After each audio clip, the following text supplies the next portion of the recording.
Muy buenas noches, tengan todos ustedes, especialmente Carlos Valdés, Juan Pablo Gómez. Muchísimas gracias por estar acá.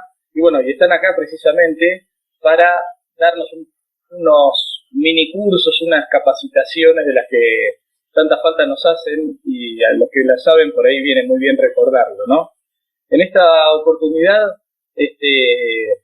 pienso, ¿no?, que gracias a los trabajos que han ido realizando ustedes junto al resto de los que formaron parte de Gaceta OVNI, hoy tenemos una planilla de reporte de avistamiento de ovnis que nos sirve, por supuesto, y mucho para obtener referencia y clasificar casos, ¿no? Bueno, muy bienvenidos, muchísimas gracias por estar acá con todos nosotros en Escarabajo Cósmico. Y bueno, ya les cedo la palabra y cuéntenos un poquito a ver de qué se trata esta planilla. Bueno, buenas noches Esteban, buenas noches Juan Pablo. Hola, buenas noches, ¿qué tal? ¿Cómo estás? Hola Esteban, gracias por esta invitación. Gracias por invitarnos. Y esta es una planilla que armamos cuando habíamos hecho un proyecto de investigación en la zona oeste de Buenos Aires, con Juan Pablo, la planilla del reporte de avistamiento OVNI, que lo llamamos proyecto ENFA-A, que quería decir más o menos estímulo y manifestación de fenómeno aéreo anómalo. Era algo así, ¿verdad, Juan Pablo? Claro, estudio de las manifestaciones. Estudio de las manifestaciones de fenómenos aéreos, que a veces también le podíamos poner presuntas manifestaciones. Sí, tratábamos de alguna manera de no condicionar con la palabra ovni. Era, digamos, siempre uno va buscando, en alguna época se buscaba también términos que no estén necesariamente identificados con el término ovni, tan asociado a lo que es nave extraterrestre. Nosotros buscábamos información que nos pudieran aportar sobre fenómenos aéreos que no se podían explicar. En definitiva, ovni, pero una manera de llamarlo sin la necesidad de asociarlo a naves. Claro, porque la palabra ovni ya está en el inconsciente colectivo como algo extraterrestre, ¿no? Asociada a lo extraterrestre. Es cierto, y yo los he escuchado por ahí en más de una oportunidad también a ustedes, a Daniel López y bueno, y a tantos otros investigadores que refieren que por ahí en algunos momentos donde van a consultar con posibles testigos y donde por ahí si uno le pregunta acá han visto ovnis, enseguida el testigo le dice que no. Ahora le dicen, pero ¿y han visto algunas luces extrañas? Y el testigo ahí tiene un montón de cosas para contar. Así que está muy buena esa iniciativa porque es verdad lo que decían recién. Sí. Vos le decís ovni y no entienden. En cambio le decís luz mala y lo comprenden. El proyecto era un proyecto regional, muy específico, que abarcaba el partido de General Paz, Ranchos, San Miguel del Monte, el partido de Braceras, el partido de Lobos, Roque Pérez y Navarro. Y Brance, creo que si no mal lo recuerdo. La idea era tener cercanía a estos lugares que ya habíamos comprobado con las investigaciones de Roque Pérez del año 94, que había una serie de recurrencias de observaciones. Era lo que nosotros habíamos llamado Daniel, Carlos, Gaceta, zonas ventanas. Entonces el proyecto era estar cercano, poder relevar casos contemporáneos y casos antiguos. Y si estaba dentro de nuestras posibilidades reencuestar esos casos. Entonces nos valíamos también del apoyo de la prensa, la prensa regional, a la cual le habíamos enviado notas contándole el inicio de este trabajo, y que tuvimos muy buena recepción y nos empezaron a llegar denuncias contemporáneas y pudimos hacer algunas a investigaciones ubicando a antiguos testigos, a casos de los años 60, casos de los años 80, que después no lo pudimos continuar, pero bueno, que es una materia pendiente, ¿no?, de poder desarrollar. Y la manera que teníamos para que la gente nos brindara la información fue decir, bueno, junto a la nota y al blog que habíamos armado, a la página, también a través de Gaceta, un cuestionario que le permite a la persona informarnos de un avistamiento con los datos necesarios que entendíamos nosotros que tendría que tener la denuncia para poder considerarla y hacer una primera evaluación aplicando el test de extrañeza y credibilidad que Carlos ya ha comentado en otro post. Exacto. Es decir, armamos la planilla del reporte de avistamiento OVNI para tener ya una primera pauta del caso y después ver si valía la pena ir a investigarlo o no. Pero a lo mejor en cualquier momento retomamos el proyecto. ¿Quién te dice, no? Sí, ¿por qué no? Siempre se puede retomar, siempre aparece algún dato nuevo.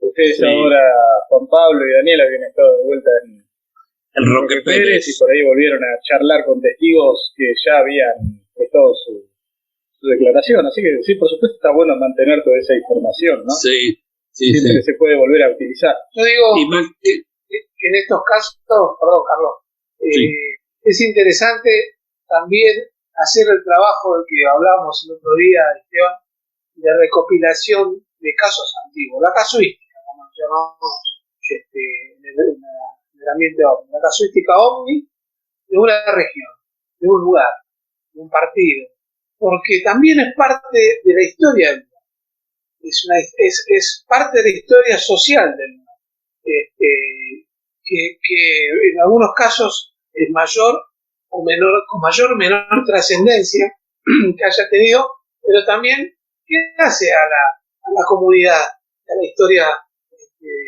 local, vecinal, comunitaria. Y es interesante registrarla y que se conozca, porque en un futuro se puede tener también un universo de estudio para otras disciplinas que también podría servir. Sí, para tenerlo como casuística. Y en verdad esta zona de la parte oeste, desde los 50 kilómetros de la capital hasta los 200 kilómetros, es una zona recurrente porque ya es más deshabitada, los pueblos son más chicos, es más zona de campo y hay mucho avistaje. Los cielos son más limpios porque no hay tantas luces que puedan que no ayudan para nada cuando hace uno una vigilia y son cielos más limpios, ¿no? Así que es interesante la zona también, ¿no? Como la llamábamos, zona ventana. Bien, sí, por eso está muy bueno también tener esos elementos como esta planilla en sí, porque por ahí si tenemos la oportunidad o la suerte de hablar con un testigo, por ahí teniendo en cuenta los elementos con los que tendría que describir la situación que vivió, ayuda mucho más, me parece, al posterior estudio del caso, la evaluación, como recién decían ustedes. Claro. De hecho, yo acá tengo 4 planillas de avistamientos, formularios.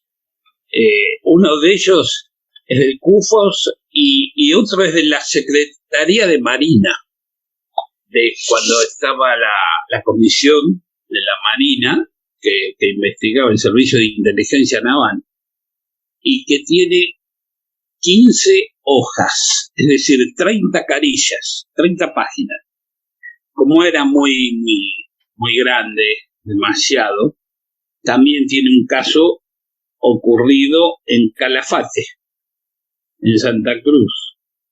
Y esto es del año 74. un caso, un objeto visto en Calafate en el año 74. Este fue uno de los casos que reportó la Marina.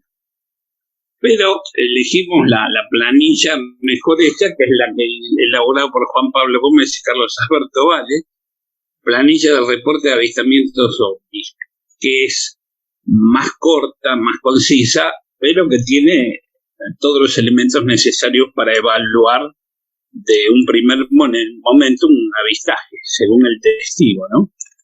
Comienza con los datos cronológicos y geográficos, es decir, la fecha. En este caso, hubo un testigo que nos respondió y llenó la planilla. Así que vamos a dar los datos de este caso que ocurrió en Córdoba. En este caso ocurrió en la fecha 22 de septiembre del 2012, a la hora 23:30. El lugar, Mayu Sumaj, que es un pueblo cercano a 30 kilómetros de Villa Carlos Paz, en la provincia de Córdoba. Unas cabañas que hay en un lugar elevado de ese pueblo, sobre una montaña. Así que tenemos fecha, hora, lugar, localidad Córdoba. Si no se puede recordar la fecha, bueno, poner el mes o la época del año, si hacía frío, si hacía calor. Y si no se puede recordar la hora, también, es decir, si era de día, de noche, al atardecer. Este sería el primer punto, el dato cronológico y geográfico que habría que preguntarle al testigo, ¿no? Juan Pablo. Sí, me gustaría aclarar un dato que en este caso el testigo, la persona completó la planilla, que seguramente la encontró, no estaba dentro de la región que nosotros estábamos trabajando. Nos brinda datos de la provincia de Córdoba. De todas maneras, es interesante traerlo a colación, porque la gente, como decía hace unos minutos, esto es una especie de guía, ¿no? De alguna manera, de volcar la información de lo que observar. Y le pusimos planilla de reporte de avistamiento y no usamos acá manifestaciones de fenómenos anómalos, porque aéreos anómalos, porque bueno, ya especificábamos más hacia qué apuntábamos. De todas maneras nos interesaba que también, digamos, la idea era que todo fenómeno aéreo que consideraban anómalo lo informen. Después lo íbamos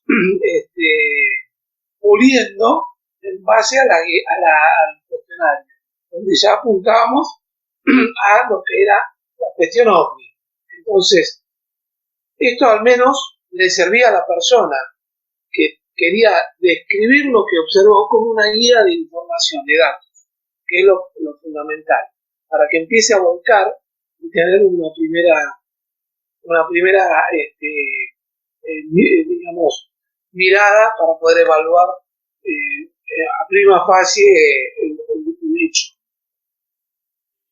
Bien, claro. Perfecto, porque claro, está bueno la aclaración que hiciste, Juan Pablo, porque la idea es que después esta planilla, aparte de volcarla en la futura página de CIPI, de Rato, la puedan, por supuesto, bajar cualquier investigador o cualquier persona que quiera hacer una suerte de interrogatorio a algún testigo, así que mientras más se vaya distribuyendo, creo que es una herramienta muy útil. Sí, es una guía básica, ¿no? Así que los datos básicos y necesarios para poder hacer una primera evaluación. No siempre están todos los datos, como decía Carlos hace unos minutos, no siempre está la hora, no siempre está la fecha, no siempre está el estado del tiempo, que es uno de los puntos que también se pide. Es decir, hay información que a lo mejor transcurridos los años la gente olvida. Entonces tratamos de localizarlo en un espacio temporal, si fue de día, si fue de noche, si fue de invierno, si fue en verano, y de alguna manera buscando la posibilidad de ubicarlo en tiempo y espacio, ¿no? Y bueno, pero los datos los pedimos. Y por supuesto que esto sirve para aquel que esté interesado. Probablemente haya algunas cosas que se pueden ir agregando, por supuesto. Como ya le digo, es una información básica, que nosotros considerábamos que con esta información podemos hacer una primera análisis si pasa el test de extrañeza o credibilidad. Claro. Me gustaría hacer una aclaración importante, no sé si lo comentaste en el post anterior, Alex, que es importante fundamentalmente porque en un tiempo a esta parte, con las cámaras digitales, ¿no?, la cantidad de imágenes que nos llega a uno, nos llegaba a nosotros a Gaceta de las fotos donde aparecía un cuerpo volando que se consideraba un ovni. Entonces que le llamaban las fotos de ovni fantasma, ¿no? Se sacaba un paisaje y aparecía algo en la foto que llamaba la atención y inmediatamente se decía es un ovni que atravesó el cielo, pero nadie lo había visto. Entonces, esto de alguna manera nosotros en lo personal empecé a descartar esa fotografía completamente. Es algo que digamos, siempre dijimos, una fotografía es tan confiable como es confiable el testimonio, ¿no? Si la foto muestra un cuerpo de grandes dimensiones o bien definido, que en la imagen se observa algo realmente extraño, decir, bueno, merece un análisis, ¿sí? Ahora, esas fotos donde se observan un punto negro, una imagen no visible, no perfectamente visible, no definida, puede ser cualquier cosa. Entonces, ya en esas imágenes, en esos casos, si uno le aplica el test de extrañeza credibilidad, esos casos no tienen extrañeza, porque no tienen información, muestran algo que llama la atención porque en ese momento no se vio ese cuerpo en la foto, esa imagen. Pero puede ser, no sé, un pájaro, una mancha, un insecto, un montón de explicaciones. Entonces, estos casos no tienen esta información que pide la carta. Sí tienen los datos del fotógrafo, por supuesto, pero no tienen los datos que después se pide acá: dirección de aparición del fenómeno, dirección de desaparición, distancia, velocidad, altura, características, tamaño, forma, todo en apariencia por lo que aparece, pero no lo que pide la extrañeza, los datos para tener una certidumbre en cuanto a la extrañeza de lo observado, porque no fue observado. Eso es lo que quería comentar, porque digamos, para esos casos, cuando se pide los datos que hace a la extrañeza del observado, se van a encontrar de que el caso no tiene extrañeza, entonces no sirve. Claro, perfecto. Es muy importante lo que dice Juan Pablo, porque siempre nos manejamos con esos parámetros. Porque luces en el cielo o pájaros volando, antes había muchos y ahora hay mucho más aparatos que pueden, que contaminan nuestra atmósfera, la cantidad de satélites que hay.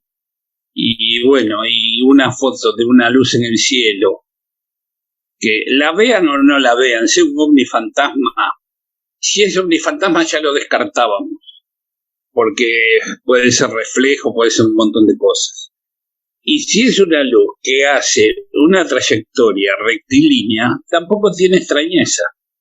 Ahora, si esa luz se frena, sube, baja o hace caída de hoja, ya hay una cierta extrañeza que ya da la pauta como para poder salir a investigar o a investigar profundamente ese caso. Por eso la planilla es muy importante, porque se piden datos para ver cómo fue el avistaje, si fue una simple luz y nada más, o hubo algo más. Entonces ya aplicándole el test de extrañeza nos da la pauta de poder seguir indagando en el testigo, ¿no? Y el segundo punto es condiciones de la observación, o sea, el estado del tiempo. En este caso, el testigo dice que estaba despejado, la luna en cuarto menguante pequeña, estrellas. Y cantidad de testigos. Es muy importante también, porque cuando hay un solo testigo es el problema del único testigo. Acá eran dos por lo menos. La ubicación de los testigos, donde estaban. Acá indica que estaban en las cabañas llamadas Inti Maya, del pueblo de Mayuzuma, cerca de Villa Carlos Paz. La hora de la observación, 23:30 horas. Y bueno, acá decimos, indique en qué se encontraba haciendo al momento de la observación, porque eso es muy importante también. ¿Qué estaba haciendo el testigo? Y acá contesta, regresando de cenar, observamos el cielo y vimos un cono de luz perpendicular a la luna. Nos llamó la atención y sacamos un par de fotos digitales con una diferencia de 40 segundos. Las fotos, acá dice el testigo que nos las envió, pero yo no las encontré en la página. Pero bueno, tiene las fotos, pero ya hay algo más, porque por lo menos ellos ven acá esa luz, un cono de luz perpendicular a la luna, que le llama la atención y sacan varias fotos digitales. Ya hay algo más que una luz. Primero, ya no es un ovni fantasma, sino que es algo que ellos están viendo. Después hay que ver, bueno, si se hace una investigación más profunda, que podía haber sido ese día y a esa hora, que podía haber estado en ese lugar, ¿no? Porque después tienen que indicar las coordenadas de sobre qué lugar estaba, sobre el norte, el sur, cuáles eran las coordenadas de la ubicación. Juan Pablo, ¿querés acotar algo ahí? No, te estaba escuchando con atención. Y también es muy importante lo que dijo Juan Pablo, que eso puede servir de esta planilla para testigos que hayan tenido avistajes o para alguno que quiere hacerle un reportaje a un testigo. Así que creo que para cualquiera de las dos personas es muy importante y lo pueden tener en cuenta y tienen ya por lo menos una base como para hacer preguntas, ¿no? Sí, y es muy útil, perdón Carlitos que te interrumpa un segundo, sí. Pero me hizo acordar cuando vos detallabas de la importancia de determinar el lugar, la fecha, la hora, para después ir a contrarrestar a información de qué pudo haber estado en el cielo en ese momento. No sé si se acuerdan, pero mi compañero de comunión, Emanuel Ginóbili, hace unos años atrás había, no sé si puesto por tuit o qué sé yo, que estaba loco, que había visto un ovni, que no lo podía creer y que qué sé yo. Y después saltó la información de que no sé si había sido un globo meteorológico, alguna publicidad de algo por el estilo. Pero que el tipo Manu estaba enloquecido con lo que había visto. Así que, he visto la declaración de Chernobyl. Sí, es importante eso. Sí, es importante porque además esa información se puede volcar en una base de datos y estar ahí con esa base de datos después se arman las estadísticas, ¿no? Por eso todo dato que se pueda registrar es importante tenerlo, porque es parte después de de los estudios estadísticos de la casuística. Perfecto. Y otra cosa importante es también, si se llega, digamos, si vos estás a un tiempo no muy lejano y en el lugar donde el testigo dice haber visto, preguntarle a la gente de alrededor, a los vecinos, porque a lo mejor otro testigo lo vio desde otro ángulo y vio el mismo fenómeno. Y eso es importante también, porque corrobora el avistaje del otro testigo, ¿no? Es un punto más, ayuda a la extrañeza del caso, ¿no? Bueno, continúo. Dirección de aparición del fenómeno. Según el testigo, contesta, en el centro del cielo a un costado de la luna.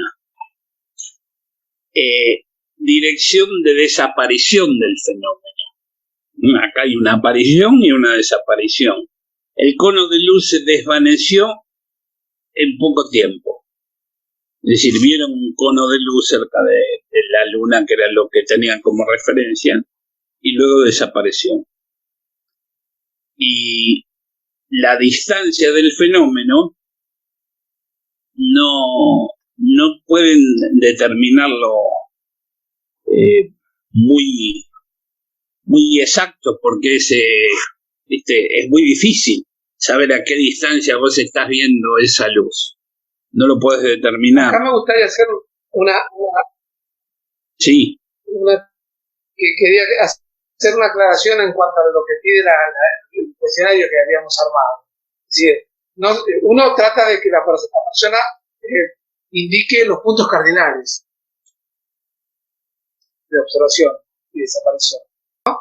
Entonces, en el cuestionario lo que apuntamos es decir, si la persona no puede indicarnos los puntos cardinales, ¿sí?, que nos diga por lo menos, como pasaba y era muy habitual en los testimonios en la zona rural, que si el objeto venía desde tal pueblo, de la dirección de tal pueblo, o iba hacia la dirección de tal pueblo, de tal estancia, de tal punto geográfico que nos permitiera a nosotros después determinar con mayor precisión la dirección correcta.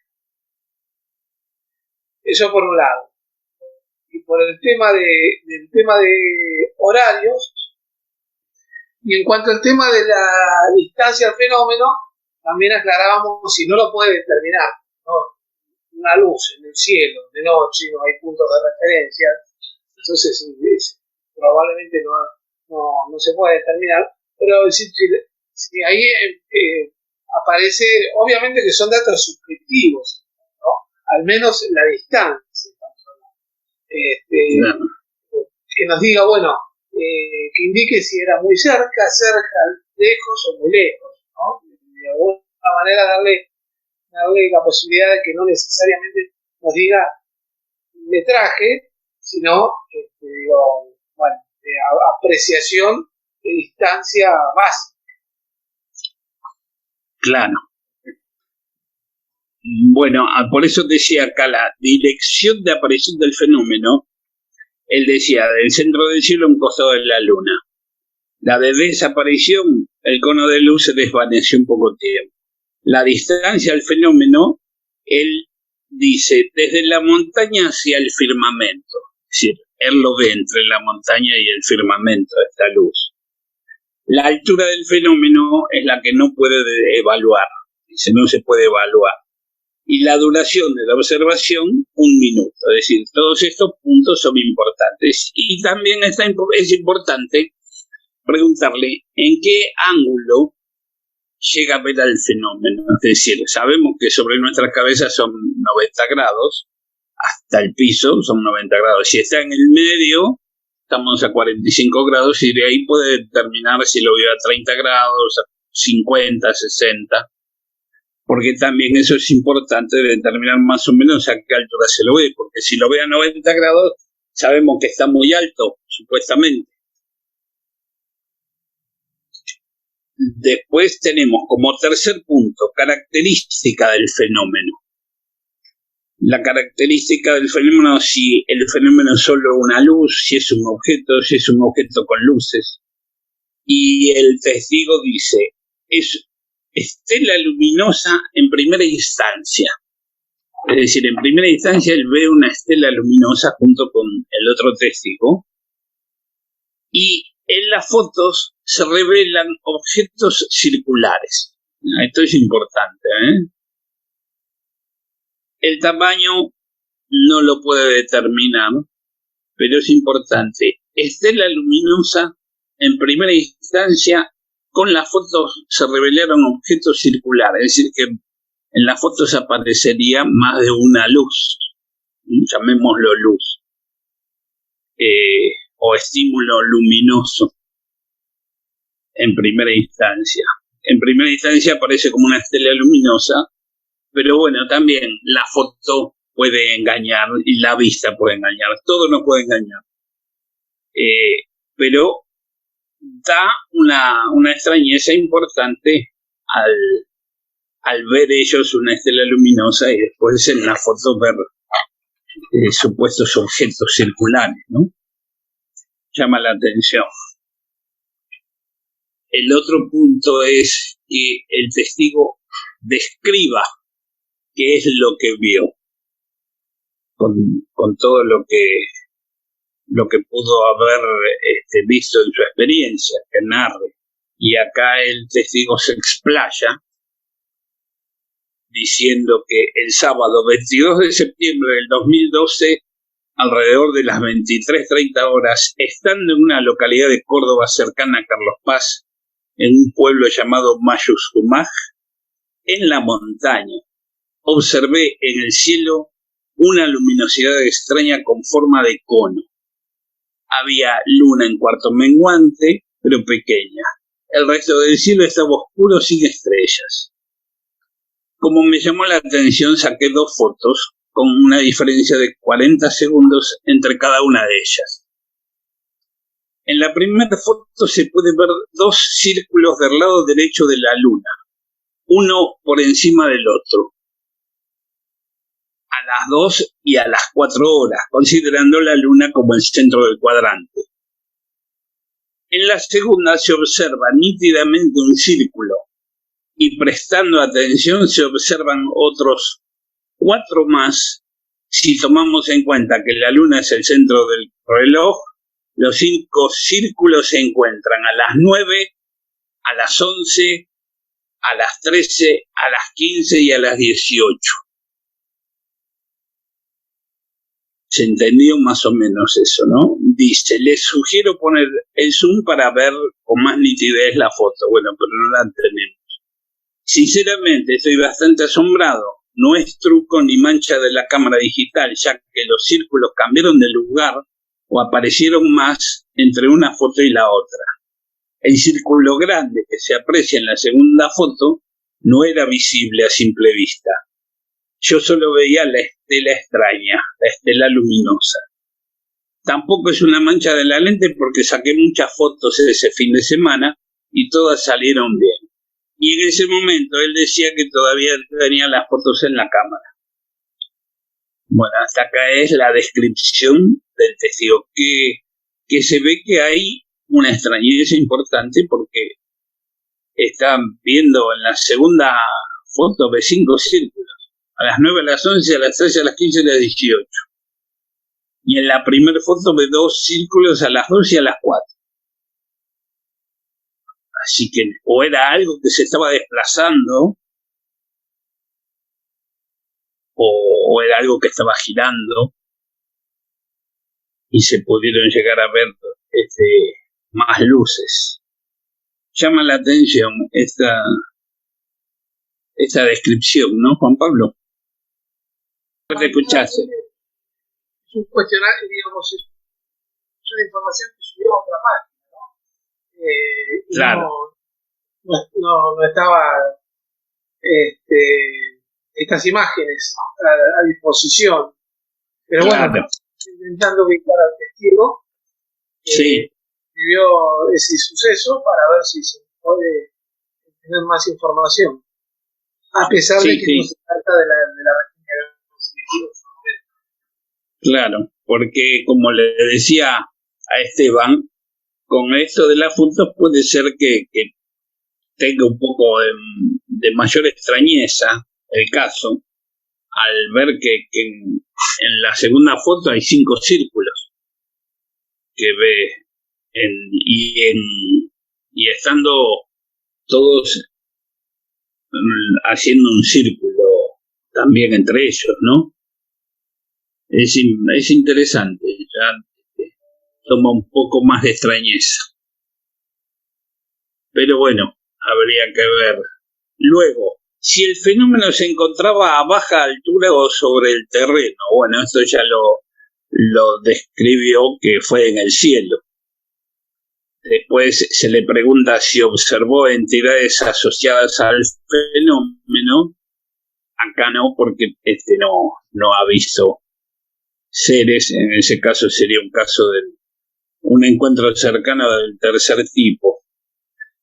Si observó algo más que pueda asociar al fenómeno, no observó nada más. Y describa qué sensaciones tuvo durante su experiencia. Eso también es importante. ¿Cuál es la sensación del testigo, no? Y contesta: durante el cono de luz, solo extrañeza. Con las fotos sentimos bastante curiosidad y analizamos la situación como muy extraña. Está bien, porque ellos lo que ven fue un cono de luz y nada más, pero se le aumentó un poco la extrañeza a lo que decía cuando ven las fotos y ven esas luces, que ellos no la habían visto a simple vista, ¿no? Sí, perdón, yo puedo acotar Por favor. Me parece súper importante, porque de todos los, digamos, de todos los puntos de la planilla se van extrayendo elementos objetivos, digamos. Y justo acá este punto, bueno, me adelanté, me parece, con el siguiente también, es netamente subjetivo, ¿no? Porque qué sensación tuvo el testigo o los testigos durante la experiencia. Me parece que eso es un punto muy importante, porque hoy muchos están hablando de la importancia de un equipo interdisciplinario para abarcar el tema hoy, ¿no? Exacto. Entonces, creo que también es tan importante quizás como la sensación que tuvo el testigo, como lo que vio, ¿no? Directamente. Sí, es importante la sensación que le da a los testigos ver el fenómeno, ¿no? Hay algunos que por ahí se asustan y se van, o salen corriendo, otros que no le dan importancia y no le parece que sea trascendente. Claro, probablemente esto me animo a decirlo yo, ¿no? Si no le da tanta importancia, qué sé yo, quizás no tenga tanta extrañeza como debería, pero me parece súper interesante el punto ese también de la sensación que pueda llegar a tener el testigo. Claro. Porque creo que precisamente el fenómeno OVNI nos puede decir mucho también a través de esas sensaciones. Claro. Es característico también cuando uno entrevista a las personas, a los testigos, suele decir el propio testigo, a veces sin preguntar, lo que sentía en el momento de la observación: ansiedad, nervio, temor, paz, tranquilidad, frente a algo totalmente desconocido.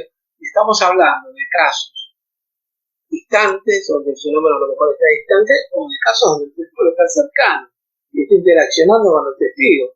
Ahí es también mucho más interesante. En esos casos, la reacción o los sentimientos, las sensaciones, tanto físicas, emocional, y después, bueno, los sentidos, ¿no? Los sentidos del olfato, la vista, todo juega en una experiencia de estas características, y todo ayuda a tener una mejor comprensión de lo que vivió la persona que observó eso. Entonces, todo hace al caso y son factores a considerar y a estudiar. Como bien decís, en este fenómeno que necesita ser abordado de manera interdisciplinaria, cada dato puede aportar a los distintos campos, ¿no? O también la solución o la explicación puede venir de los distintos campos en función de lo que cuenta en la planilla el testigo. Entonces, digamos, los datos físicos de ubicación física, dirección, además nos permite a nosotros hacer una primera evaluación, por ejemplo, si es en un horario nocturno, en una dirección puntual del cielo, a cierta altura en grados del cielo, permitirnos hacer un análisis, primero si no había algún astro que pudiera haber confundido el testigo. Ahora, si, obviamente de acuerdo a las características que manifestó el fenómeno. Si el fenómeno se movió, según afirma el testigo, de una manera que no se mueven los astros, no podemos dar una explicación de esa naturaleza. Abordaremos otra posibilidad, lo analizaremos de otra manera. Pero, como decíamos al principio, prima facie nos da una información que nos puede ayudar a determinar si el caso tiene o no extrañeza. Y por supuesto, la credibilidad viene después, porque uno no conoce a la persona. La credibilidad viene a partir de que decir, bueno, este caso, la verdad que tiene extrañeza, vamos a abordarlo, vamos a investigarlo, y ahí viene la siguiente etapa, el siguiente factor, que es la credibilidad. En función a los parámetros que se consideran para obtenerla. Uno, con los años y las encuestas en los distintos lugares, tiene manera de buscar las pautas para ver si ese testigo es creíble o no, porque hay de todo, por supuesto, en todos lados. Entonces está aquel que a lo mejor busca notoriedad, inventa un caso, o está aquel que exagera lo que vio, pero está aquel que es confiable, y la confiabilidad no la da a veces en las planillas antiguas, las clásicas, cuestionarios.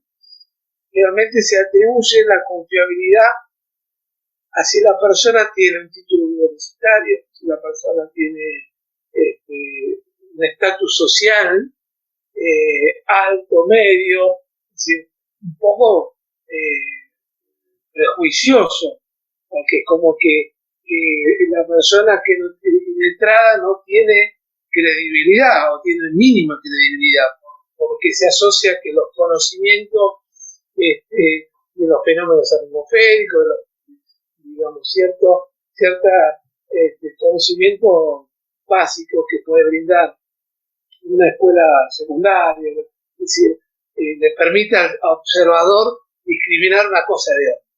Pero eso es erróneo, es completamente subjetivo y no se da la realidad. Cuando uno investiga, y generalmente los escenarios donde se registran las observaciones, se encuentran con un testigo simple, que explica lo que vio a su manera. Y esa simpleza, en esa simpleza a veces está la extrañeza, porque lo describe comparando con cosas que conoce, que sabe, que puede describir. A lo mejor no te va a dar una descripción precisa de lo observado, pero te lo compara tal o cual cosa, que te da la pauta de lo que observa. Y en algo yo siempre destaco, en los casos de los testimonios que uno recogió en el campo, la persona es de ahí, la persona conoce, la persona puede ser y no lo digo de manera peyorativa, ¿no? Pero cuando se dice, no, es un paisano que estaba solo, lo vio, que vive solo ahí en el campo, vas a saber qué vio. No, ese hombre es, es un testigo interesante porque él sabe lo que hay en el lugar y lo que no hay en el lugar. Él sabe que si se ve la luz en esa dirección, bajo aquel cerro o allá a la altura del monte de árboles, si no hay nada que pueda generar esa población, el tipo lo tiene clarísimo. Entonces es un testigo completamente válido, por más que sea un analfabeto, por más que el hombre o la persona o la mujer no sepa leer y escribir. Es un testigo válido. Los viejos cuestionarios, de alguna manera, daban una pauta a la credibilidad en función de sus estudios, su trabajo, sus condiciones de vida, que bueno, que yo creo que basado incluso, y vos sos abogado, Esteban, no sé si eso también en algún momento en la justicia era considerable para dar, digamos, algún grado de... Sí, en este caso de credibilidad, de certeza, de... Sí, por supuesto que sí. Creo que ha sido una mancha que se ha traído no solamente, como vos decís, en los test de credibilidad que tenía que ver con los testigos, sino creo que eso es un problema de la sociedad en todos sus aspectos. Por todos los aspectos, ¿no? Claro, por suerte acá ustedes lo fueron filtrando y eso quedó atrás. Precisamente te diría que es casi todo lo contrario, ¿no? Pero bueno, pero también caeríamos en subjetividades. Por supuesto que están los testigos calificados, ¿no? Cuando uno dice testigos calificado lo da porque en el contexto de la observación, en el escenario de la observación, el testigo está calificado para saber, por ejemplo, un piloto. La observación de un piloto en vuelo está calificado porque el piloto está acostumbrado, conoce el cielo, conoce los estímulos luminosos que el cielo tiene, que se pueden generar. No está exento que se confunda, por supuesto, pero obviamente yo estoy arriba de un avión y veo una luz en el cielo, el piloto está más capacitado que yo a poder identificar eso, o a lo mejor también tiene las herramientas para poder pedir información, para que lo puedan ayudar a la identificación. Es el contacto con la torre de control, ¿no? Como otros aviones en vuelo. Eso lo da la calificación al testigo en ese caso. Pero la credibilidad es igual para todos. Para todos, pero a lo mejor se puede tomar en cuenta y decir, bueno, que en algún aspecto, es decir, lo que arriesga a la persona en brindar su testimonio, porque hay una realidad también. Y sigue estando esa consideración cuando se genera la cargada al testigo. Se empieza a decir, bueno, de platos voladores, de marcianito. Entonces, de alguna manera, eso pone, molesta al testigo y a lo mejor en ese aspecto le afecta y prefiere no contar una siguiente experiencia o prefiere callarse la boca. Lamentablemente ha sucedido muchas veces, pero eso también es lo que podríamos decir, bueno, a ver, lo que quiero decir es, un piloto al salir a dar un testimonio de una observación se arriesga y mucho sobre lo que cuenta, porque lo que genera su testimonio en su ambiente laboral es para ponerlo en la balanza, más allá de que después lo que has observado sea una cosa u otra, pero a lo que voy es, su testimonio le genera a él cierta incomodidad o ciertos trámites o ciertas cuestiones que después vienen al caso, que uno lo analiza y dice, bueno, si el piloto afirma esto es porque evidentemente lo vivió, y porque le llamó la atención y porque era extraño. Entonces, arriesga mucho, a eso es lo que quiero llegar, ¿no? Arriesga mucho. Entonces, eso a lo mejor en algunos testigos puede pesar en la cuestión de credibilidad. ¿Qué gana y qué pierde? Cuando uno hace el análisis general, ¿no? También, ¿qué gana? ¿Qué pierde? Digamos, ¿qué busca? Buscó notoriedad, buscó publicidad, buscó información, porque a lo mejor hay de todo, por supuesto. Pero no, la credibilidad no la hace ni la clase social ni el nivel educativo. A eso lo que apunta. Sí, incluso los pilotos pueden poner en riesgo su carrera al contar algo así, porque no es fácil. Los policías. O los mismos policías. Bueno, por la armada. Eso pesa en la credibilidad. Ayuda. Exacto. Factores que suman. Ahora, por la experiencia que tenemos, las personas del campo que son vaqueanos tienen también, se saben ubicar en donde viven y saben lo que hay en cada lado. Entonces, de noche ellos ven una luz en algún lado y pueden decir, no, ahí no hay nada que pueda emitir esa luz. Eso está en el cielo. Puede ser el mejor, no sé. Claro. Sos diputado de la nación, no la credibilidad. Claro. No elegí el mejor ejemplo. Bueno. No, puede ser médico, ¿no? Vamos a hacer un ejemplo más noble. Sí. Puede ser médico, ser un cirujano extraordinario. Tenés una observación en el campo, ¿no? En un paraje de cerro, que en realidad no lo conoce. Lo describe que no es de la zona, que no conoce el lugar. Claro. Tengo otro testigo, que es un vaquiano, tiene la educación mínima, ¿sí? Pero el tipo es un vaquiano del lugar, que sabe exactamente y conoce muy bien la geografía. El testimonio más válido es el del hombre, el vaquiano. Claro, conoce la zona de memoria. Exacto, a eso apuntamos, ¿sí? Cuando se descalifica y se dice, no, había un paisano solo ahí en el medio campo. Sí. En realidad, ¿quién es el paisano? Es una persona que vive ahí, que conoce, que sabe lo que hay y lo que no hay. Eso es un excelente testigo.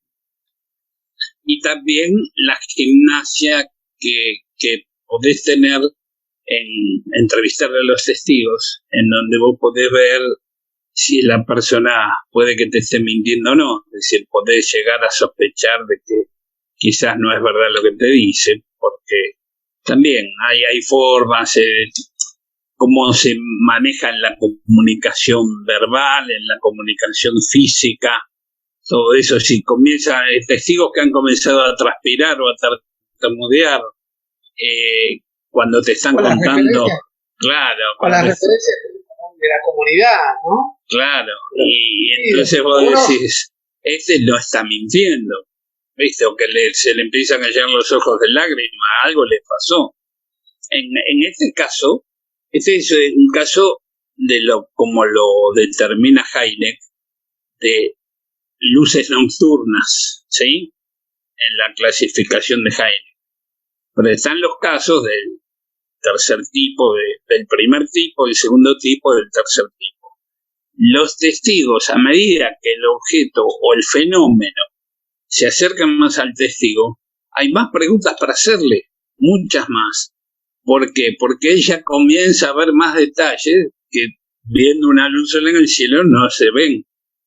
Cuando hay una persona, como el caso Cutralcó, de esta mujer que estuvo a pocos metros de un objeto, entonces ahí tenés un montón de detalles que tenés que preguntarle qué es lo que sintió, qué es lo que olió, qué le pasó por la cabeza y todo eso.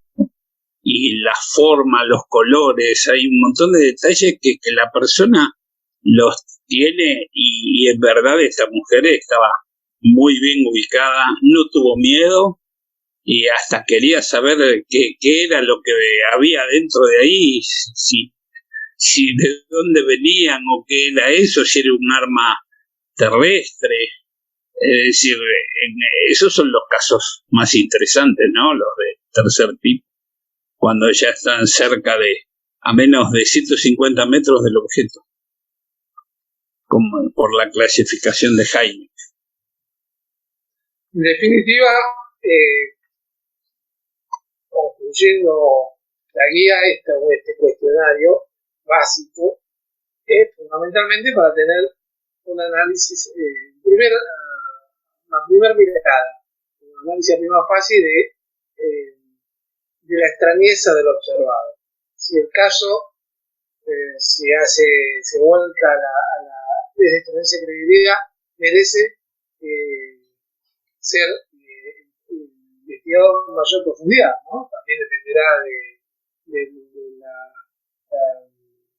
la posibilidad de que el testigo nos brinde su ubicación. Obviamente, un caso una planilla que llega, esa era una de las cosas que decíamos nosotros, ¿no? Una planilla que llega con datos de alta extrañeza, pero no nos identificaba el testigo, no, salvo que nos pidiera reserva, que eso es distinto. La cosa es pedir la reserva, entrevistar al testigo y respetar su decisión de divulgar su nombre. Eso es válido, por supuesto. Y otra cosa es que no se identifique el testigo. Ese caso, por más alta extrañeza que tuviera, ese caso no lo tomaba. Exactamente. Eso está acá en esta última parte. Bueno, después viene el dibujo del observador, que es muy importante también, que el testigo te dibuje lo que observó. En este caso hizo un triángulo, un cono, en la parte más fina, la parte de arriba, y la parte más ancha en la de abajo. Después se le piden los datos personales. El testimoniante, nombre, apellido, edad, profesión. En este caso es un profesional, contador, que es auditor, con estudios terciarios, trabaja en el centro, la dirección de contactos, está la dirección de mail, y luego, bueno, termina el cuestionario con algunas salvedades, por ejemplo, que dice: recordamos que no tomaremos en cuenta lo que decía Juan Pablo, los testimonios que resulten anónimos. No obstante, aclaramos que el testigo, luego de haberse presentado con el investigador, podrá solicitar la reserva absoluta de su identidad, que es justamente lo que decía, y que, como nota, la presente planilla de encuesta elaborada para su publicación por los coordinadores del proyecto de estudio contiene los datos básicos para conocer solamente el tipo de experiencia y perfil del testigo, con el objeto luego de contactarlo e iniciar una investigación exhaustiva. Es por ello que la misma no contiene todas las preguntas necesarias que hacen a un cuestionario modelo, pues de lo contrario sería demasiado extensa para este objetivo primario al obtener referencias de casos. Además, consideramos fundamental la entrevista personal con el testigo. Y bueno, y ahí termina con nuestros correos electrónicos para que el testigo se contacte. Al menos en mi caso hay que actualizarlo. No, pero está buenísimo, ¿no? Porque tiene lo que decíamos recién, esos datos objetivos de la referencia geográfica, cronológica, de los factores meteorológicos, de las características del fenómeno, sumado a los factores subjetivos, y todo lo demás que recién mencionaron, yo creo que una planilla sencilla, pero bien concreta, con una gran calidad de datos, que precisamente son súper útiles como para tener en la medida de lo posible una entrevista personal, o como decían recién, para descartarlo o para calificarlo, ya para pasarlo al cajoncito de este lado, digamos, como de de alta extrañeza, de credibilidad, de un interés investigativo determinante. Así que está muy bueno, la verdad, muchachos, que me parece súper útil este aporte que hacen ustedes. Bueno, digamos por supuesto que esto es en base a la experiencia de investigación, a la entrevista a los testigos, pero también obviamente a la lectura de distintas guías, cuestionarios que con los años se han publicado, ¿no? Distintos autores, distintas fuentes, pero básicamente dijimos, bueno, estas son las preguntas que nosotros habitualmente hacemos y que necesitamos que nos contesten. En mayor o menor medida, puede haber datos que falten, pero por lo menos esto es lo que en primer medida, con la idea de planteado el proyecto, que la gente nos comunicara por mail, esto nos daba esa primera lectura, si el caso merecía elevarse o no. Bien, perfecto. Yo la verdad que en lo personal tengo muchísimas ganas de tener la posibilidad de encontrar a alguien para que llene esta planilla. Así que la verdad que está buenísimo. Bueno, vos la tenés, la planilla, Esteban, así ¿Qué que te podemos llévala. Sí, ¿viste? Sí, llévala en el viaje este próximo que van a hacer, que a lo mejor les viene bien para que algún testigo la pueda completar. Sí, por supuesto que la voy a llevar en el viaje. Además también es ayuda a memoria, ¿viste? Sí. A mí yo usaba mucho eso, ¿no? Cuestionarios, digamos, los datos básicos. ¿Viste? Tengo que preguntar esto.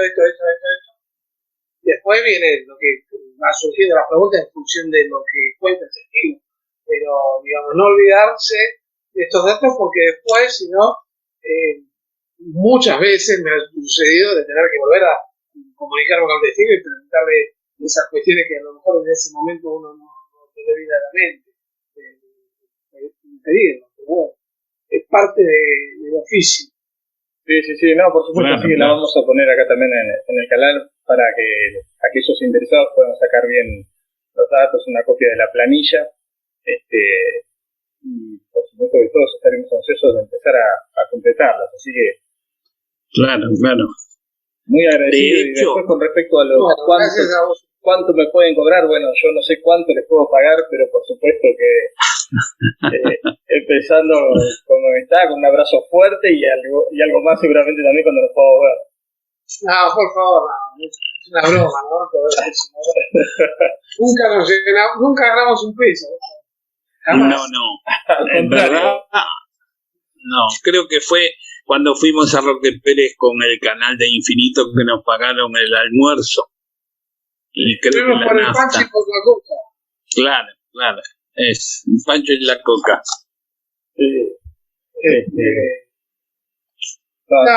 Uno eso siempre lo hizo con placer de hacerlo, no por un fin comercial.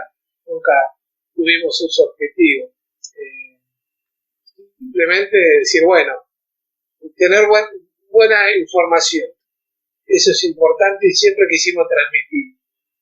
Para investigar este fenómeno, como no es, la respuesta no está en un caso. La respuesta de este fenómeno no está en un caso ni en muchos casos. Y así a la prueba me remito. Desde tantos años que estamos investigando, todavía no hay respuesta. Bueno, tenemos que ser pacientes. Probablemente nuestra generación no lo verá. Vendrá una siguiente generación y así se van sumando generaciones que tengan las herramientas para poder tener la información dura que se pueda analizar, que sea confiable, que sea información confiable. Si no hay información confiable, por más estadística que se hagan, no sirve. Entonces siempre, como así otros investigadores de otra generación ya desaparecidos lamentablemente, se han preocupado en generar este tipo de material, bueno, hay que transmitirlo, hay que continuar transmitiéndolo para que se siga trabajando en base también a esto, que es importante para cierto aspecto de la investigación. Después habrá otros, pero estos... Sobre todo para las personas que recién comienzan y que les interesa el tema, que tengan estas herramientas como para poder empezar a hacer algo, ¿no? Que creo que nosotros cuando empezamos no estaba todavía y teníamos que hacerlo como nos parecía, pero ahora que hicimos el test de extrañeza credibilidad, ahora que hicimos la planilla del reporte de avistamiento, y bueno, después vamos a hacer una tercera de cómo abordar una supuesta huella del fenómeno OVNI en el campo. ¿Sí? Bien. Que sería todo lo que habría que tener en cuenta para eso, ¿no? Que son muchas cosas, es como como lo hace la policía, tomar huellas y hacer pericias, exacto, pericias. Así que la próxima jornada de capacitación va a ser la pericia sobre las supuestas huellas. En definitiva, ahora que dijiste cómo hace la policía, ¿no? La cuestión de pericia. En definitiva, este aspecto de la investigación, ¿no? Testimonial, porque nosotros estamos tomando testimonios de una observación, digamos, estamos llegando a conocer un poco el fenómeno a través del testimonio. Pues está la otra posibilidad que es la observación directa, ¿no? Que sería ya ser testigos del fenómeno de manera directa por parte del investigador, por grupos de investigadores, que es otro tipo de aspecto de la investigación. Pero lo que abordamos acá es lo testimonial, el cual se parece mucho a encuestas policiales y también procedimientos judiciales, sin querer hacer un ejercicio legal de algo, ¿no? Sin violar claro. el aspecto de que no es una investigación judicial, por supuesto, ni es una investigación policial, pero las herramientas son parecidas. Sí, porque se basa en la investigación forense.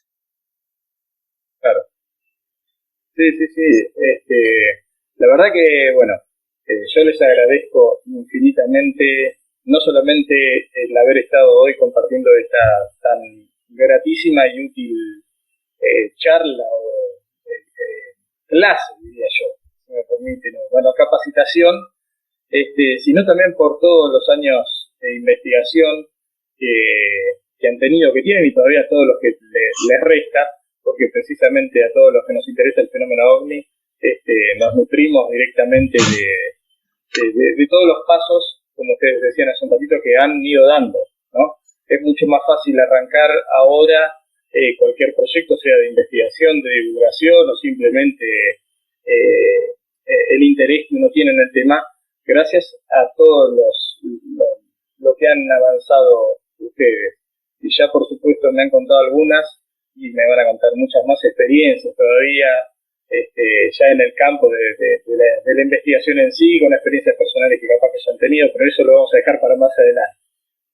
Así que bueno, desde mi parte les mando un abrazo inmenso, seguimos por supuesto en contacto y bueno, sí, hasta la próxima capacitación. Gracias a vos, Esteban, y nos vemos en la próxima capacitación. Y gracias, Juan Pablo, que me va a acompañar en la próxima capacitación para hacer el peritaje de la huella. Y aprendemos un poco también. Ahí está. Uno va aprendiendo con esto, por supuesto. Enseñan y aprenden. Claro. Exacto. Y es para las nuevas generaciones. Bueno, Carlos, Esteban, muchas gracias. Bueno, muchas gracias y muy buenas noches. Gracias. Adiós. Chao. Chau.